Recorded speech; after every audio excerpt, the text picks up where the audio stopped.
Everyone, hello. How are you doing today? Welcome to today's webinar. Hopefully you are having a fantastic day wherever you are calling in from.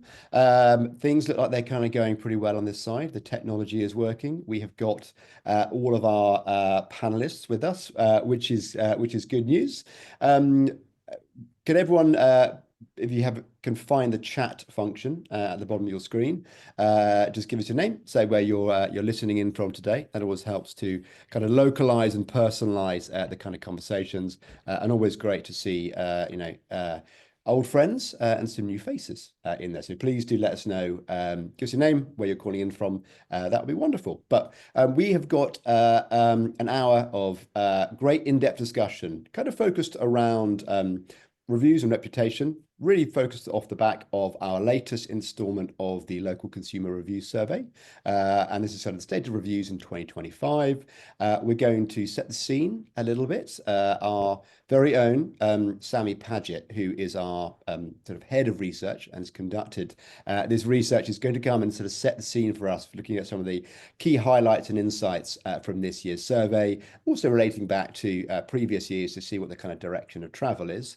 And then we're going to turn things over to our wonderful panelists to give their opinion. And I'm going to let the panelists introduce themselves in just 1 second. A little bit of housekeeping. For those of you who are less familiar with Zoom, there are two ways to interact today. Firstly, if you want to chat, there's a chat function at the bottom of your screen. You can chat to everyone, or you can send specific messages to individuals, or you can think kind of groups.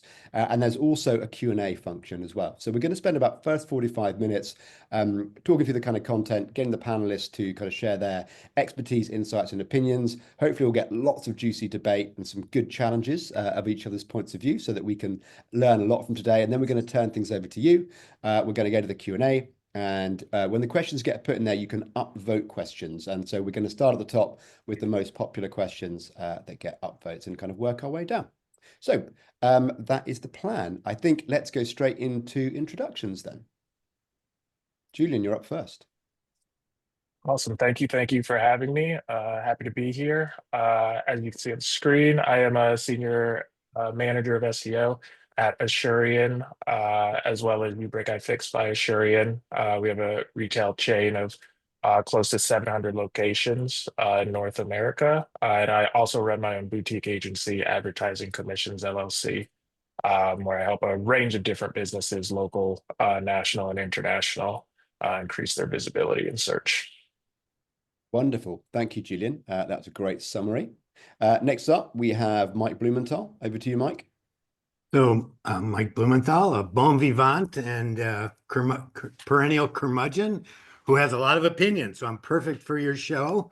Not so recently, started a new company, Near Media, where we do consumer behavior research. So we look at what people do as opposed to what they say they do, which provides an interesting contrast.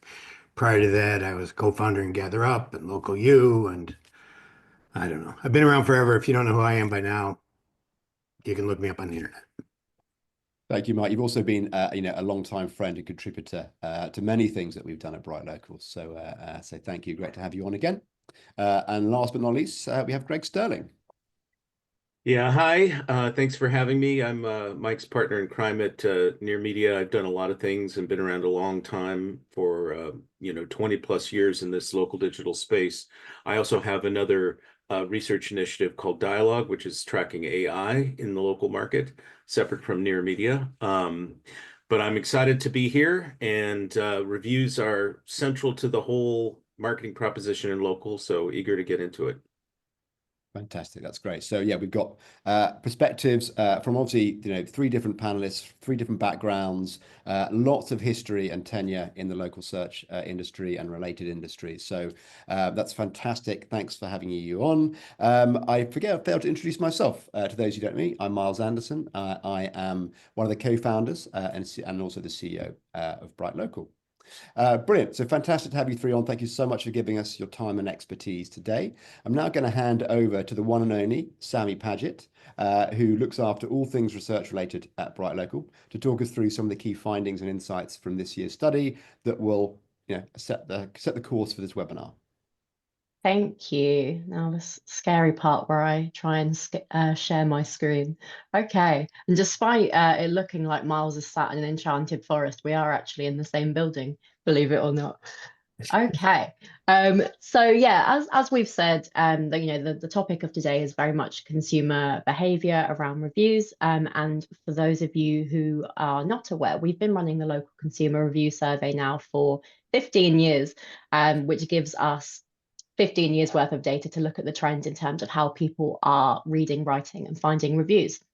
So I wanted to run through some of the key findings from this year's report with you today, as it's going to fuel some of the kind of topics and discussion points throughout the webinar. So a bit of background, the survey asks over 1,000 US consumers how they're finding reviews, reading them and writing them. And some of the kind of key themes that we came across this year is that consumer review behavior is changing.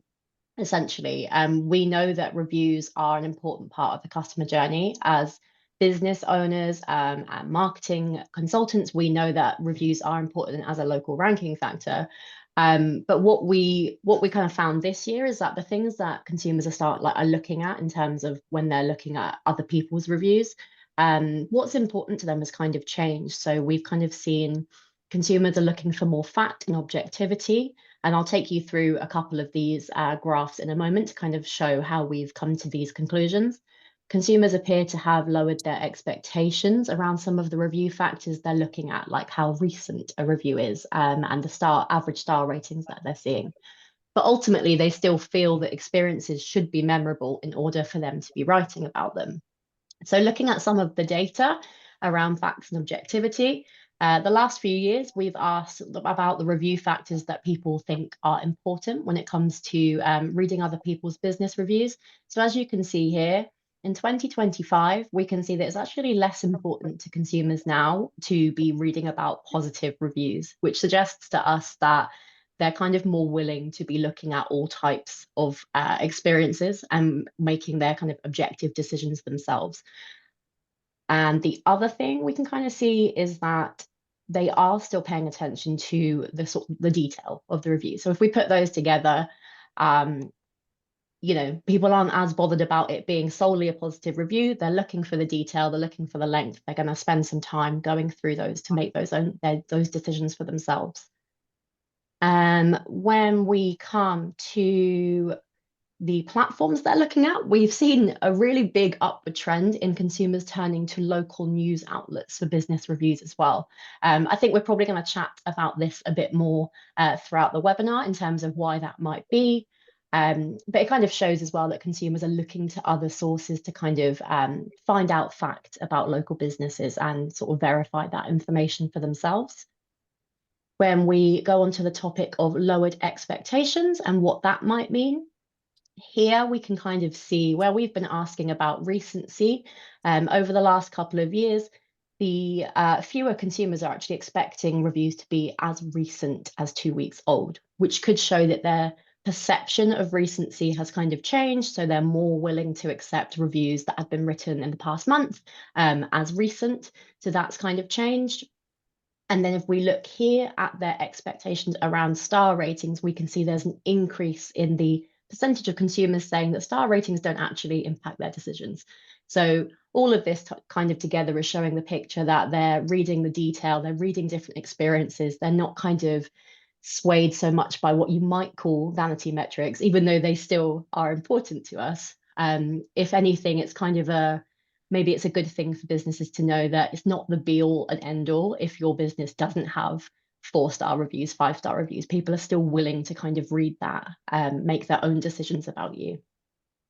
And then finally, memorable experiences. We asked consumers this year what stops them from writing a local business review, and quite simply, the main reason is that experiences have not been noteworthy enough to write about. So at the end of the day, focusing on the customer experience, the customer service is absolutely key. And it's something that we kind of come back to time and time again throughout our reports, give them a reason to want to write about you, essentially. So that's a very, very quick rundown of some of the key themes, some of the things we found. You can, of course, read the full report with the URL here. I think we'll probably also drop it in the chat for you. But yeah, that's everything from me. Great. Sammy, thank you very much for that. I know you're going to, I think, turn off your camera, but stay behind the scenes. But I guess Yes. before Sammy goes, Mike, Julian, or Greg, do you have any questions for Sammy? I'm going to come and turn things over to you to get your opinion in general. But before we usher Sammy off screen, is there anything further you'd like to understand from her about the data? Um, I had a quick question just on the local news platforms. Being someone who doesn't watch the news very often, but I do consume kind of local news outlets, social media content in my area. I'm in Tampa Bay, Florida, so I follow, some local Tampa Bay accounts. I'm not sure whether they would be considered news or just kind of local entities that cover, what's going on in Tampa, new restaurants opening, things like that. When you say local news outlets, kind of what defines a local news outlet? Yeah, that's a really good question. And I think, especially for us kind of going through that data from the UK, I think it's really important to understand the sort of difference between like a US consumer and their relationship with local news outlets compared to, say, ours. I know that, for example, well, the US is a huge place, right? So there are lots of different types of regional and even smaller news outlets. So while we don't necessarily go into detail of what that kind of involves in the survey, I think we can kind of assume that it is those sort of, you get your Charlotte Observer and all of those kind of things. And like you say, Julian, like they have social channels and video, and there are lots of different formats that can come in. And I think one of the questions we asked this year was around how people might engage with video content as well, and whether that's coming from sort of regular users or local news outlets as well. So I think we can assume that is a part of that. But yeah, you're right. It is a huge area, but there is some really interesting research from, I think it's Pew Research, around why so many people in the US turn to and trust their local news outlets. So I'll drop a link actually in this channel because it's a really interesting read. I have a follow-up question on that. You guys didn't explore by vertical, did you? No. On this, right? So let me make a statement and you can contradict it if it's incorrect. So the way I read this is restaurants and entertainment and certain other kinds of information. It's not a local services directory. It's not going to be somebody who's looking for a painter or a contractor to fix a problem in their home. So it's probably limited in scope in terms of the categories that people are using. And the way I interpreted it and what I said in the chat just a second ago is this is kind of akin to editorial. This is editorial content. It's not listings. And editorial content historically has been the source of, review information that we had, and then consumer reviews on the internet came along and displaced that. And now there's seems like some movement back toward that. Would you agree with that? Yeah, I think you're right. Yeah, and I think you're right as well that it is going to be much more specific to hospitality businesses and those that are much more to do with experiences around food and leisure and things like that. I guess one other element. Hotels, yeah. Exactly, yeah. But I think there is also a kind of natural tie-in to kind of how local marketing as a tactic can be used to sort of build relationships in the media. Obviously it's a tricky one in terms of outreach and those relationships, but it's not to say that, smaller businesses or people who are in trades businesses can't kind of have that access as well. But I think you're right. I think naturally reviews are they lend themselves much more easily to sort of hospitality and things like that. Brilliant. Thanks. Great questions to start with. Thank you very much, Sam. And I think that idea or question about verticalization, I mispronounced that, is maybe something we can explore for next year's study, or we can sort of follow up studies to Absolutely. because yeah. I would So, suggest if you're looking for suggestions in the box, to also do cross-cultural studies in Germany, France, the UK. Our research indicates that those behaviors are different, not just by vertical, but by country. In Yeah, no, terms of, that's really interesting. hmm. go Okay, ahead. thank you very much. Appreciate it. I know you're going to hang on behind the scenes. Maybe put you back on if there are any other things to kind of dive in.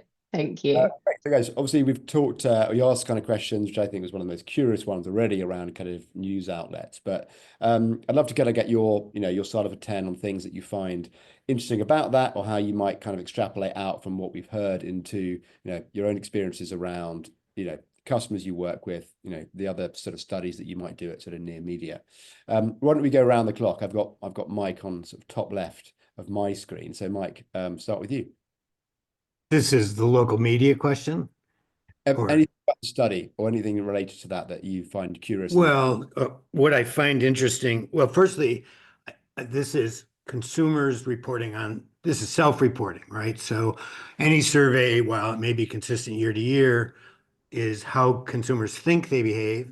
There's two issues with that. One is definitions, like what is a rating and what is a review? And the other is they don't always tell you how they behave. So, for example, we look at how they behave, and do surveys watching them make these decisions. And we see, for example, that users typically choose results that are 4.7 to 4.9. So while there may be declining reliance on star ratings, in the end, most of the choices are that. The second thing we see very commonly, depends again a lot on vertical and a lot on country, that users don't read reviews, or at least only a subset of them read reviews. Somewhere between 20 and 45% actually read reviews. Most people rely on the star ratings as a proxy for quality. They sometimes look at multiple sources for those star ratings. So self-reporting on the importance of ratings doesn't quite jive with the research that we see in our research. So both things are meaningful, and I think there's something to be taken away from both things. What people think they're doing versus what they're doing. But I think that everybody needs to think, what's my market? What's my vertical? How are people behaving in this?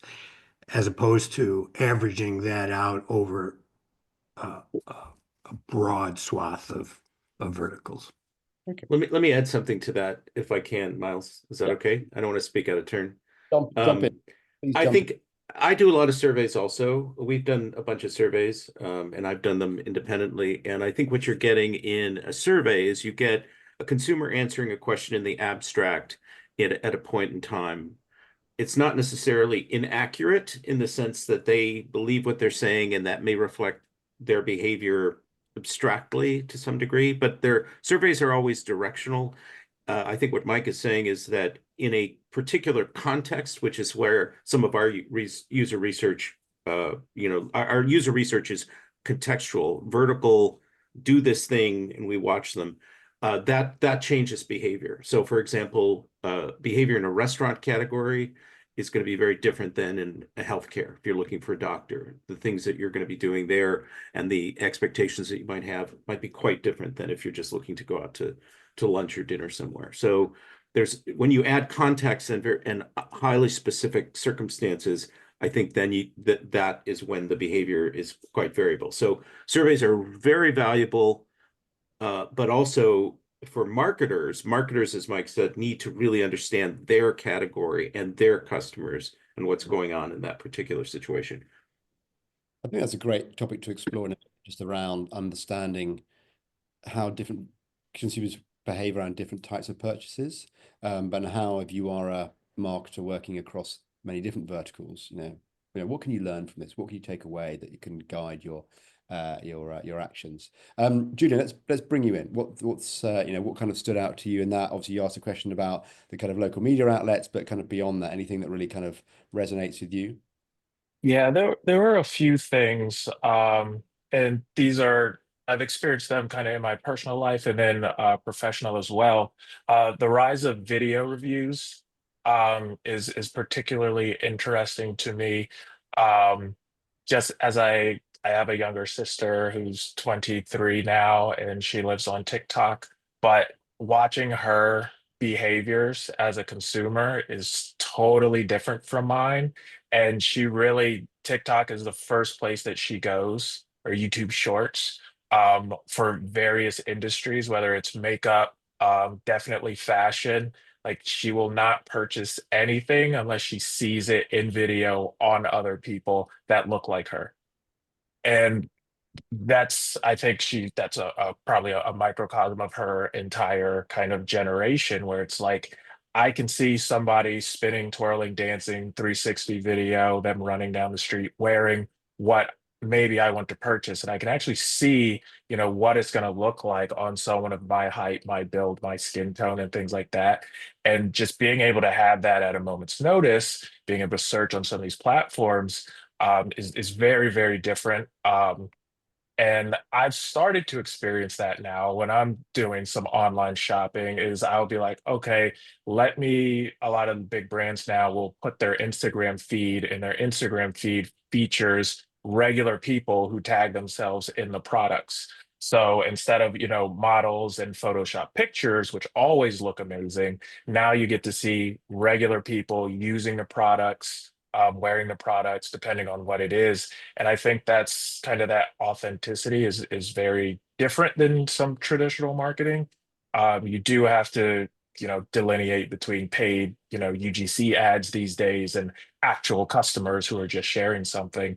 But I saw that, over 75 percent of the consumers say that they use video content researching local businesses. Was very, very interesting to me. Could I Um, bounce off something you just said, oh, Julian? go ahead. Our Yeah. research totally confirms that, particularly in things like physicians, that people are looking for people like them. And obviously, reviews don't always offer that. And so your point about photographs has become obvious. People look at the GBP photographs, they go out to the website, and if they don't look like them, they're instantly rejected. I mean, I think that you need to understand, and this is for all of your marketing, just not about reviews, that people are looking for some sympathetic businesses to do business with. And this idea of like me is very important. So you need to understand who your customer is. And then I don't know what you do, like male OBGYNs, I don't know how they ever make a living, you know. Um, but Not anymore.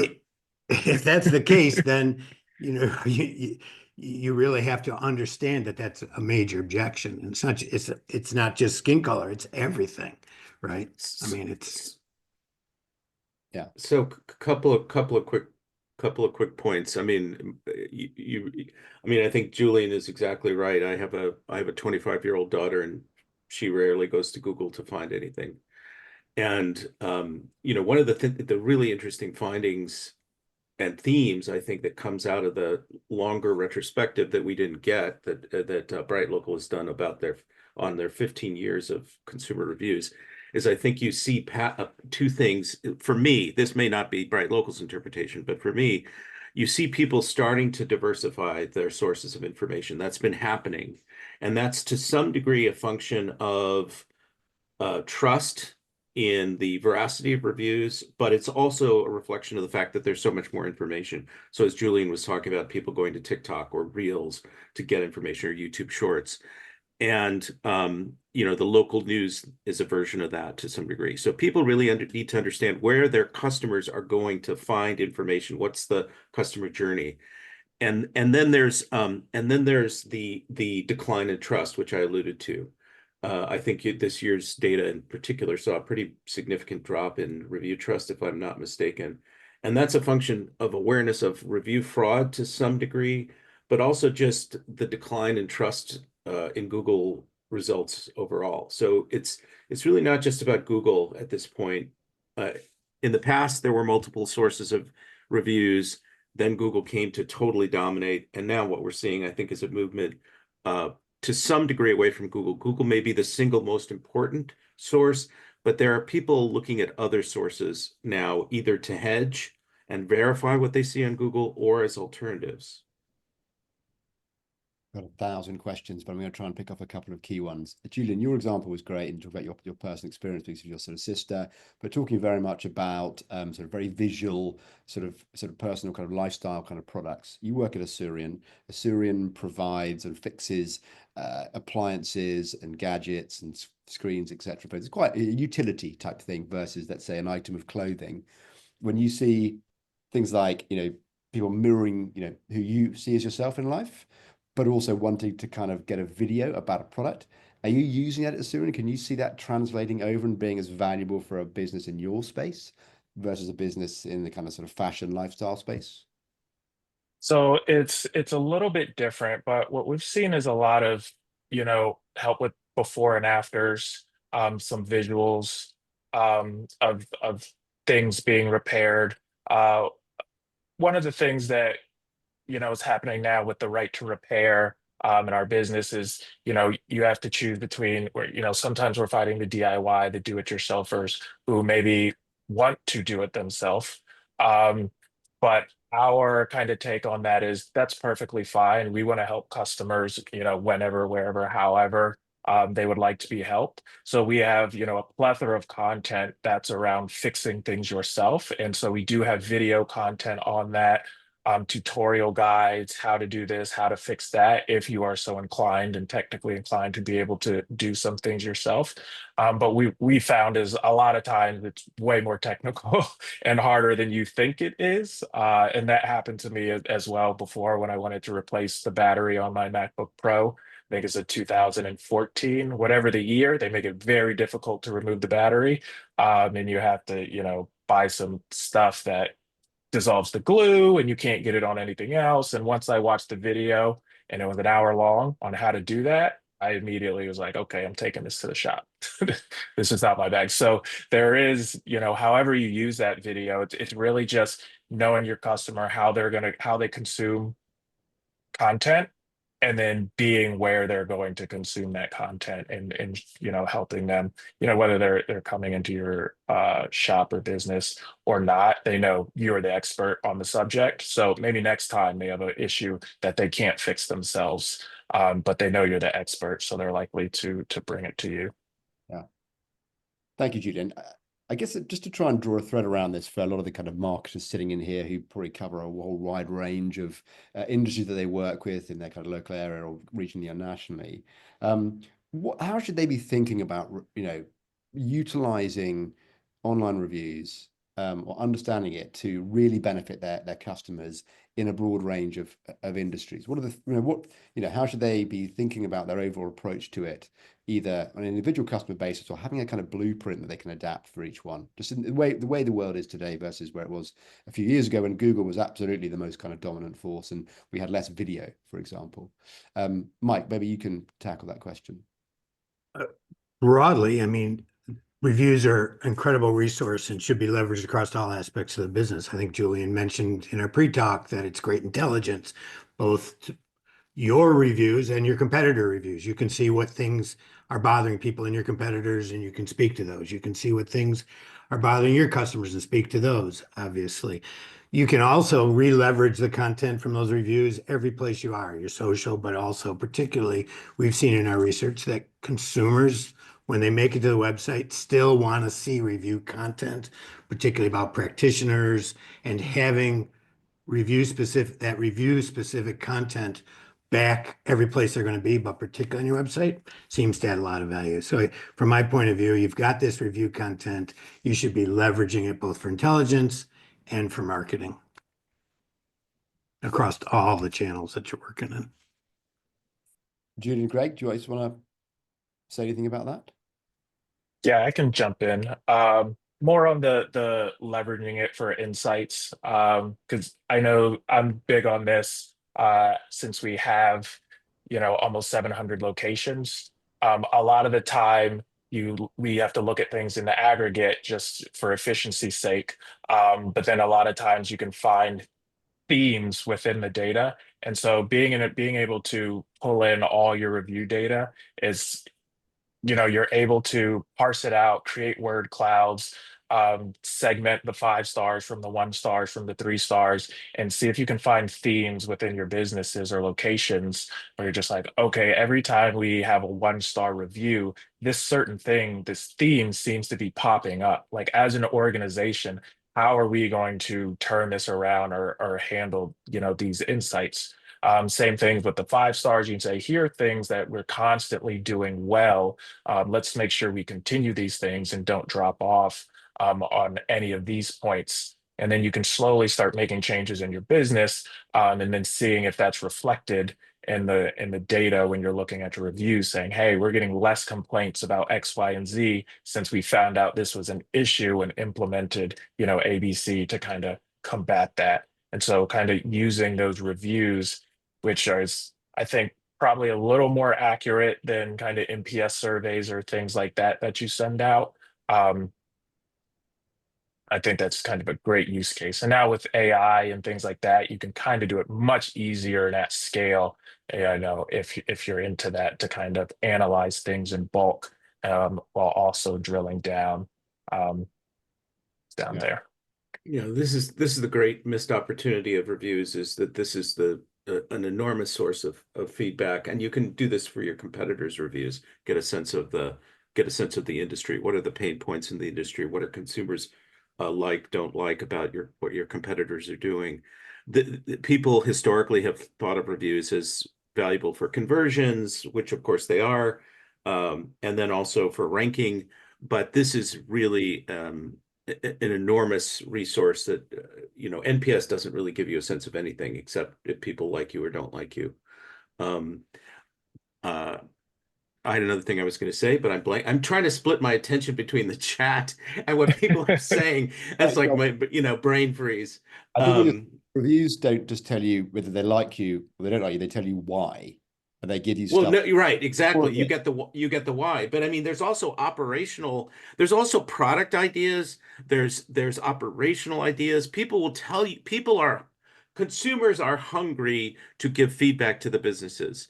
If they're critical reviews, what they want is a response from the business to fix the problem. I mean, not always, but and positive reviews will tell you things that they really like and what you should be doing more of, as Julian is saying. I remember what I was going to say. There was an article in the Guardian that was talking about this restaurant, I think called Dorian in Notting Hill in London, that is ignoring reviews. Not only ignoring reviews, but they're reviewing customers, and they will block troublesome customers from their reservations.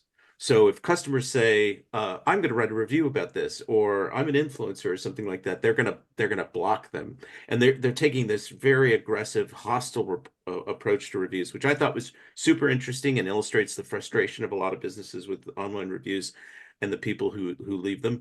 But they're missing out on really valuable feedback that almost nobody uses. Almost nobody does what Julian says. Yeah. The review platforms now are giving you the capability to do this.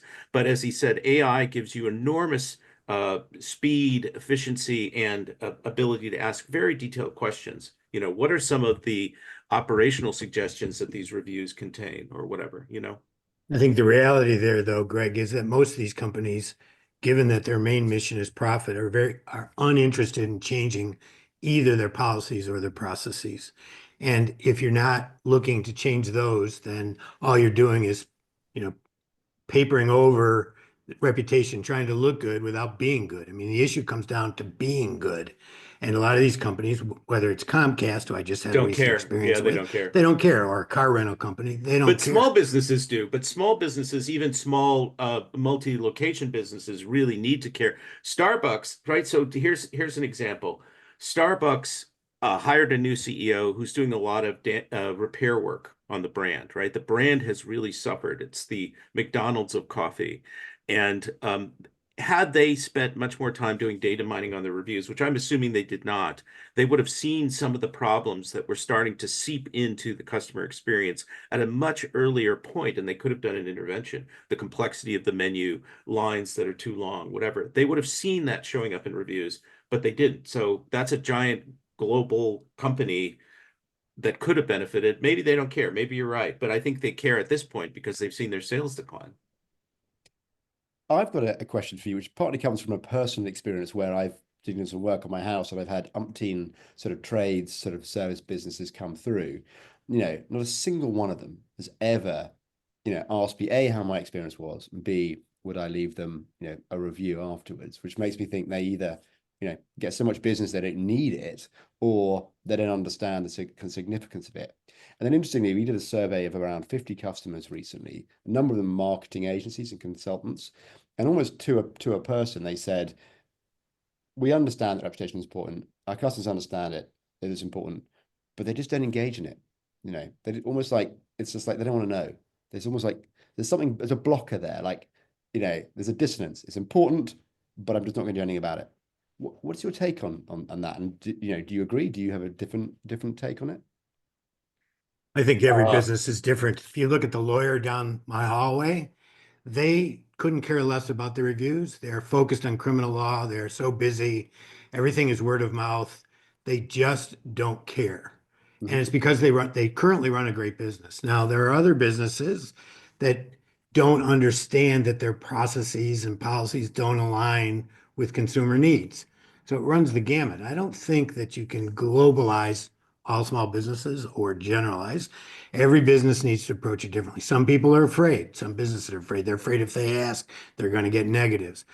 I mean, it really comes down to who owns it, why they're running that business, and whether they are focusing on being a better business or whether they're just focusing on getting more reviews. And so once you figure that out, then you can move them into this process. A good example was Barbara Oliver, 2009, 2010, when I started dealing with this jewelry company. She was afraid to ask people for reviews because she didn't want to see what they had to say. She slowly started asking, slowly started publishing, slowly started engaging. And by 2015, 2014, it took her 4 or 5 years to get totally comfortable, became totally comfortable with the idea, and now asks everybody and shares it broadly. But it's different by the business. And I don't know that. I think as a marketing agent, you have to find the businesses that are receptive to the idea of improving their business and then help them do that. As a marketing company, that's what you should be selling, not the review. You should be selling consulting on how to get better. And reviews I think are a lot just of business, trailing indicator of that. a lot of people though just want the ranking benefits of reviews. I would say from my kind of interviews of small businesses that I've done over the past several years, off and on, small businesses in particular are very emotionally invested in their business, as Mike was saying with this particular example, and just as individual people have difficulty confronting negativity, right? They don't want to hear negative opinions or criticism.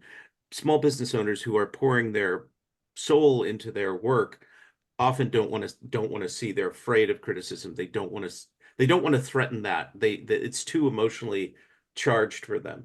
And as Mike says, experience will help, and they have to become desensitized to some degree to all that, and recognize rationally that it will benefit them if they do engage with reviews. And it's hard to become desensitized because the Google system of review removal is totally irrational, right? So all of a sudden they start asking for reviews, and they get whacked out crazy reviews, and there's nothing they can do about it. So the level of becoming insensitized has to go up quite a bit to understand that the batshit crazy stuff that happens is just going to happen, and you need to focus on the bigger goal of running a better business. I mean, one way we got to let Julian say some stuff here, but No, we don't. Minor detail. One way to do that, I think, is to do a competitive analysis of what the top ranked businesses in that category, what their benchmark them against their review levels, number of reviews, star ratings, and say to the business, hey, you're not going to be considered. What we found in our user research is that if you're not in that sort of within striking distance of that top review star, review rating, and to some degree volume, people aren't going to consider you. If the 5-star business that has only 2 or 3 reviews is not going to compete with the 4.8-star business that has 100 reviews. And if you point this out, that can go some distance, I think, to getting people to recognize the importance of engaging with reviews. Yeah, definitely. What we've seen is it's really breaking it down to the location level, knowing that we work at scale with a lot of franchisees who again put their heart and soul into their businesses. While some of our stores are corporate, the vast majority are franchisees owned and operated. And what you'll see are there's different level of operators, but then there's different level of people that are in the front of the store engaging with the customers on a day-to-day basis. And based on those people's personalities, you can see that reflected in the review volume and the data.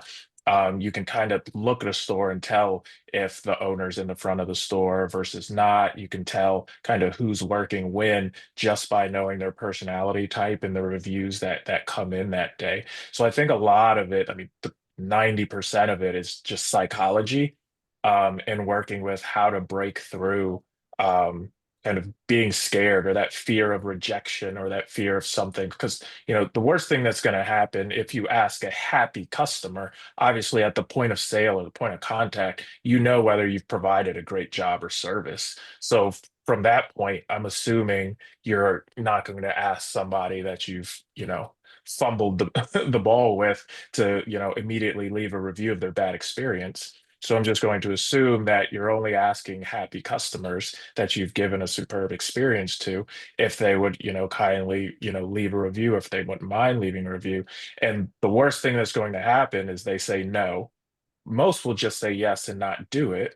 And then there will be a percentage of people that leave that review, which is great. So once you kind of deal with the fact that if they say no, the world goes on just the same. You aren't going to get the review anyway. Getting over that hump, psychologically, I found is really kind of an unlock there. Just for a quick time check, we've got about sort of 3 or 4 minutes, and then we're going to open up for questions. Julian, just go back to you. Actually, there was an interesting piece in the study about noteworthy experiences. Like if you want, and maybe it links into what Mike was talking about having a better business. Just be good at what you do, but also like, you can be good at what you do, but that may still not be enough to entice someone to, write a review for you. Is there anything that you guys do at Asurion to kind of create like noteworthy experiences so that, someone walks out of the store and goes, well, actually, that was a really, inspiring or unique experience that I'm going to write a review about? Yeah, so a lot of the time it's kind of that communication, that help outside of the experience that they came for. So a lot of the times, it's a broken device. And so for a lot of people, you might just think, oh, I'm just fixing a device. But a lot of the times when you hear the stories, it's someone who's expecting a call from a loved one who's overseas, and now their phone's broken and they're really worried that they're going to miss the call. And they need it fixed ASAP or expedited. So a lot of the times it's really having some sort of empathy. A lot of people can't, most of us couldn't, go a week without our phones. And so realizing that it's not just fixing a phone, it's like someone's communication to loved ones, outside world, all sorts of other things. And just being able to have kind of that human connection one-on-one, we've seen like really helps. We've had, texts get hugged, from people for helping them with something. And it was just, technical. They didn't know how to do something on their phone. They thought it was broken. It wasn't. A setting needed to be changed. It just helped them at the front desk, got a hug and a 5-star review. Thank you so much. And so it's things like that, that I think really, deliver that exponentially better experience. Because going in, getting your device fixed in the time that you were told it was going to be fixed is table stakes. Like that's what you expect. I came in, you said it would take a day, you fixed it in a day, I paid you, we're even. So in order for me to, feel indebted to you, you have to do something above and beyond what I expected and paid you to do. And it's just about, finding what that is. And it could be as simple as just having a smile on and, being approachable and bettering someone's day, or in other industries, it might take a lot of extra effort or extra work. It really depends on the situation. Brilliant. Thank you, Julian, for sharing that. Much appreciated. Right, guys, let's jump over and have a look at the kind of Q&A, I think, to make sure we address as many of these questions as we can do. So I'm just trying to familiarize myself with whether anything's been upvoted. Looks like we've got 9 open questions. I don't have names attached to most of them, so they're going to come from anonymous. First question. Several years ago, there was a hypothesis that including relevant keywords in review responses had a value, I guess, in terms of the ranking factor.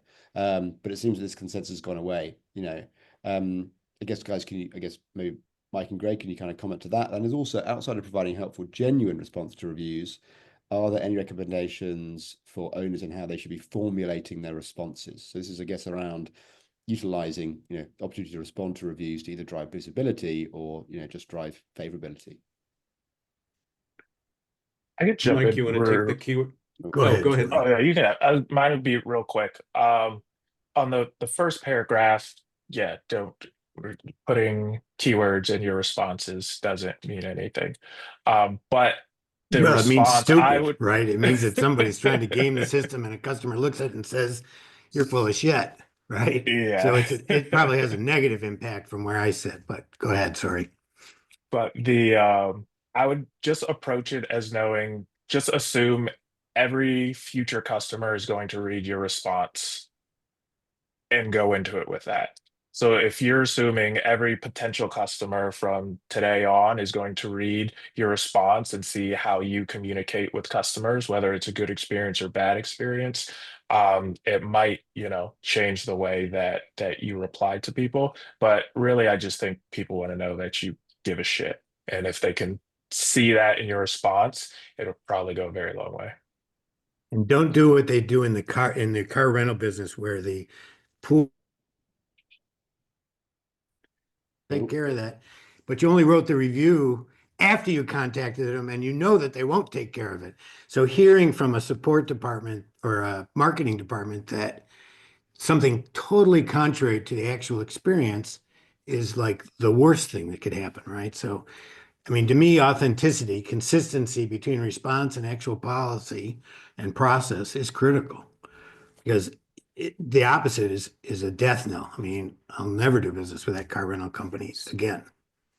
So real quickly, so we can get to more questions, as Mike said at the beginning, in our research, which now is over a bunch of different verticals, most people are not taking a lot of time to read reviews. However, there is a significant minority that does read reviews, and what they look at, they tend to look at negative reviews, and they do look at the business owner response to those reviews. And if they smell of AI or too standardized or too formulaic, not going to be useful. For business owners that want help with formulating review responses, AI can be helpful, but it needs to be human edited. So you can have a kind of a standing prompt that you use to help you in that area. And then many of the review management platforms are now doing that, but you have to be careful with AI that it doesn't sound too boilerplate. I'd love to ask a question to that. I'm going to keep it questions for we've got some upvotes now. I've figured out how the upvotes work, so apologies for fumbling the last one slightly. Again, anonymous in terms of who sent it. This relates to kind of, I guess, Google's use of reviews and GBPs in kind of AI sort of style sort of search results. Do you think Google will continue to really make full use of the review content in its AI responses? I think also a kind of follow-on question for me on that is, do you think that, because Google is so far ahead in terms of, its review data and its insights it gets from it, that the likes of OpenAI and other LLMs will struggle to become, powerful entities in terms of local search challenges to Google because it doesn't have all that content and context? I'm going to pick Greg. Yeah. So that was a two-part question. I'm focused on the second part about the data in Google versus AI, but what was the first part, Miles?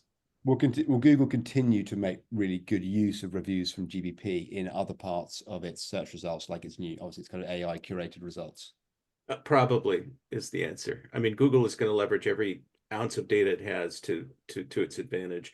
I mean, there's a feature that we haven't talked about real quickly called Ask Maps About This Place, which is an AI feature that allows people to ask questions about a particular business, and that draws on review content. And there's a whole discussion, which we won't have time for, about how reviews become data to fuel AI responses. I think that there's already evidence that people are using ChatGPT and other AI platforms for product comparisons, product search, to some degree local search, but Google is far ahead with data. But there are ways for them to address that, which is a topic of a longer discussion. Licensing data. I don't think they'll catch up in reviews, but that may not be as material to usage as you're implying with your question. So I think, I guess, maybe trying to sort of pick out what this person might be asking is like, do we feel that reviews are still as important in an AI first world in Google's view? They're important to consumers, so yes, they're important. But there may see one of the discussions that's going on is a zero-sum discussion. Are people using Google or are they using ChatGPT? That's a false dichotomy. People are using both. They will use ChatGPT and other AI tools for certain kinds of things, informational queries to some degree, product comparisons, and then they may go to Google to do validation, or they may do a transaction on Google. So it's not like Google has all the reviews, so nobody's going to use ChatGPT. I think user behavior is evolving very quickly. Okay, great. Thank you. Question for you, actually going to come to you, Julian, on this. Are there any strategies that you've seen work to get customers to update their original reviews? I.e., if it's negative at first, contact them, turn it to positive. Any advice you have on how to do that in the right way? Yeah, so firstly, you have to come at it as trying to solve a customer's problem. Obviously, they had a bad experience with your product or service. And so going um, in a speedy fashion, like not a week, 2 weeks, 3 weeks later, when you're looking at one-star reviews and panicking on what to do about it. You should have some type of alert system. You should know same day or next day that someone had a very poor experience. And then what we found that works the best is if you have their contact information, reaching out to them directly. Whether it be by phone or email, if you can contact that customer and just do an inquiry. Say, hey, we noticed you had a poor experience. Can you tell me what happened? And maybe we can figure out some way to, make restitution here. That is the quickest, easiest way. And then it's up to you whether you would like to say, if we've fixed your problem, would you mind updating your review? You see, sometimes you don't need that. You shouldn't need it. You should be fixing the issue anyway. So that last part about actually asking them to update the review, maybe you will, maybe you won't. It kind of depends on the situation.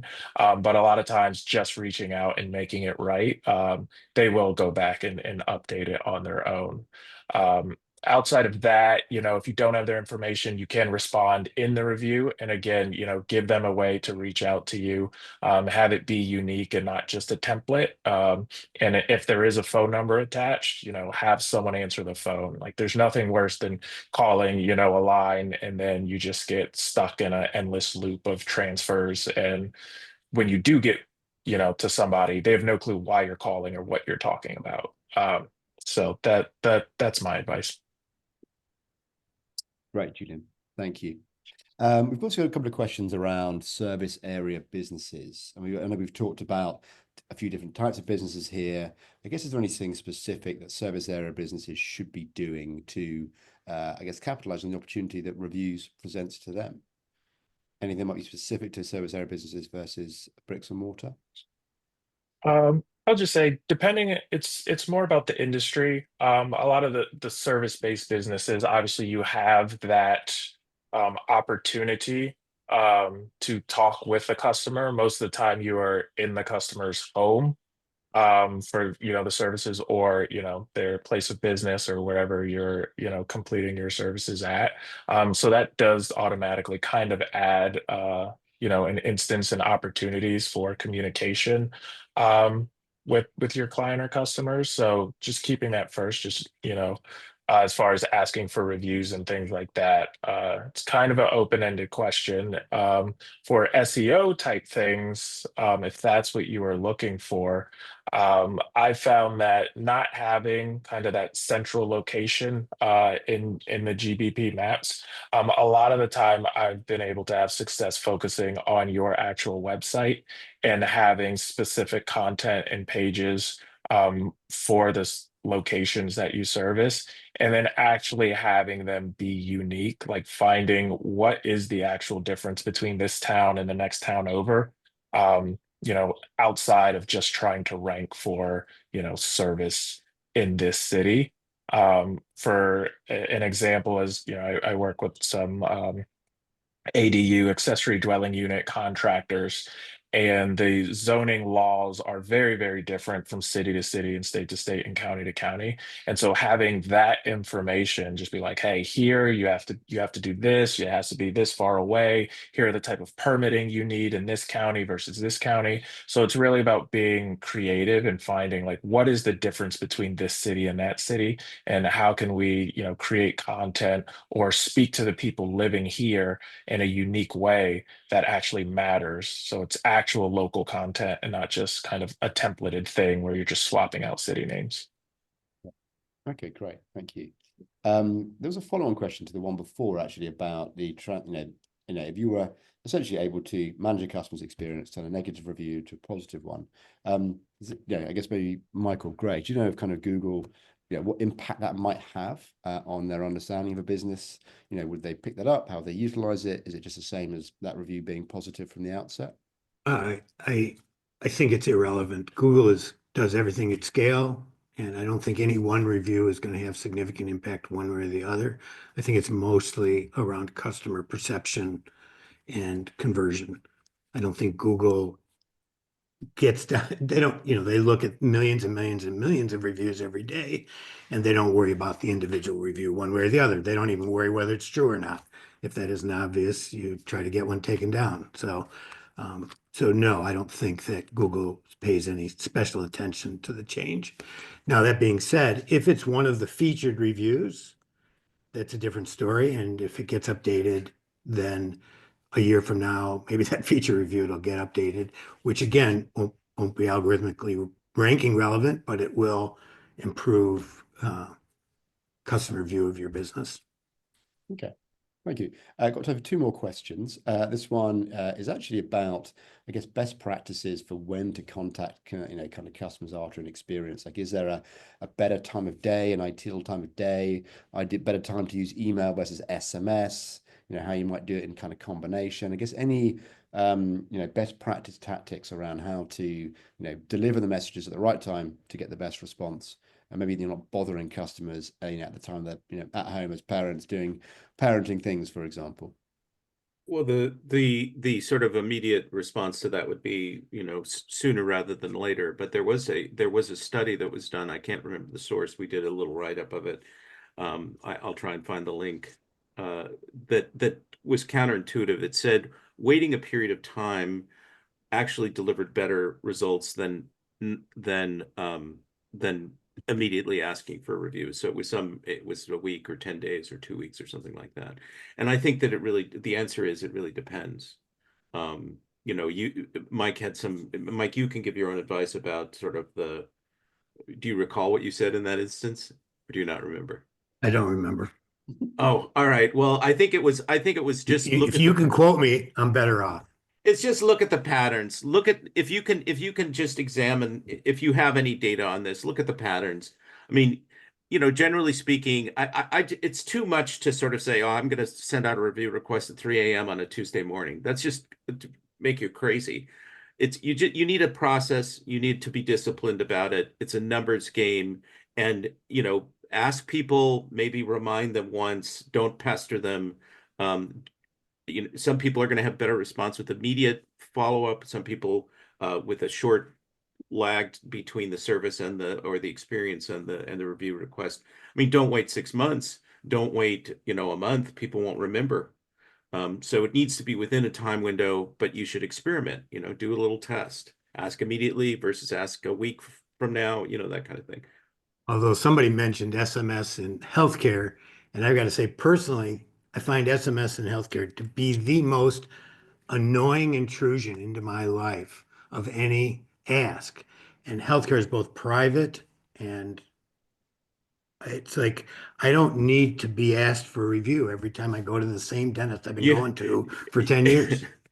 you had a colonoscopy. How was it? Leave a review if you There you liked what go. we did. So one thing about email, from my point of view, is it's less invasive than SMS. And I Yeah. think depending on your vertical, and I think healthcare is an example of And vertical. your customer, And your younger people customer. may prefer SMS. Well, it's hard to imagine which colonoscopy customer is going to prefer SMS. That being said, maybe test it. Brilliant, guys. Thank you very much. We've actually reached the end of the time, and I think I'm right in thinking that Julian, you've got a meeting to kind of dash off. Yeah, the hard stop. Don't want to ruin the rest of your day because you've been brilliant. Thank you so much for sharing your wisdom with us. Really, really appreciated. Obviously, huge thanks to Mike and Greg as well. Always a delight and a pleasure. Such fantastic sages to share your wisdom with us. And yeah, thank you everyone who has obviously kind of dialed in, has asked some questions. The chat has been had lots of kind of interesting stuff going on. And huge obviously thanks to everyone who's also the panelists who have dived into the chat as well. Greg, I spotted you predominantly being very active in there, so I really, really appreciate that. That's why my answers were incoherent, because I was paying attention to the chat. I would just add, Miles, my email is what are they saying?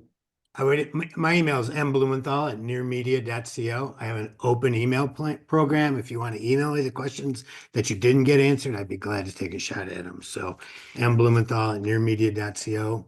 Feel free to email me. I'm always available. Do you also want to give us your mobile number so we can send you some SMS? No, I don't, because they're going to SMS me and I don't want SMS. Do not SMS Mike. Do not. Brilliant. Wonderful. Okay, guys, much appreciated. Thank you very much. Just before we go, just a quick plug for the BrightLocal Academy. If you want to learn more and take your understanding of local SEO to the next level, we've got a fantastic range of free courses there to really kind of help you improve and accelerate your understanding of local SEO. And we've also got a quick plug for our upcoming webinar in April, I believe. Which is all around brand and SEO. It's going to be on Wednesday, the 16th of April, and we are being joined by the amazing Elizabeth Rule from Sterling Sky. So please please sign up for that, and we'll see you next month. Greg and Mike, have a wonderful rest of your day. Thank you so much. Thank you very much to everyone who's attended, but also thank you to Sammy, to Jenny, and to Abigail for all your hard work behind the scenes. Have a wonderful day, everyone. Thank you. Bye-bye. Bye.